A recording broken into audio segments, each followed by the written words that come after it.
সমস্যা নাই, তোমের যত ইচ্ছা তত খাও।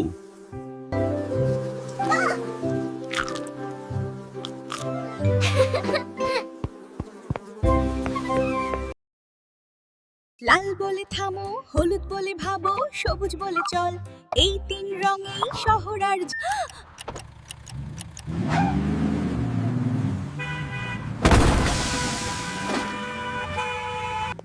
ভালো লাগছে যে সাহায্য করতে পারছি।